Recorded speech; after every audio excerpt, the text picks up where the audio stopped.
if you want to learn how to play by ear, then you're going to have to practice playing by ear. And that means that you're going to make some mistakes, and the mistakes are part of your learning process. And it's better to make mistakes when you're practicing at home than in front of a live audience. Although, even if you make a mistake in front of a live audience, it's only a second. You know, you can fix it, you can repair it. And so the song that I get to start you on today is Twinkle, Twinkle, Little Star.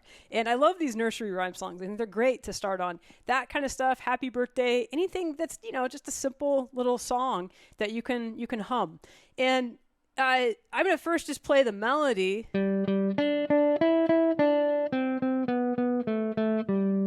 And so there's my basic melody for that tune. And I'm going to give away that we're going to use a G chord, a C chord, and a D chord.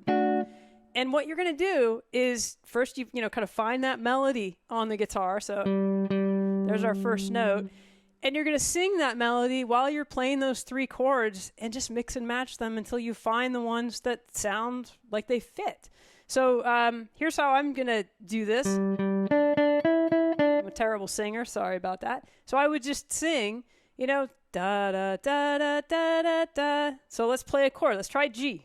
Da da da da da da. It all sounded good until I hit that da da. And at that point, let's try some of the other chords. So da da da da da da. I think that fits. And then I can already tell it wants to go back home to G. Da. So there's the first part. Da da da da da da da.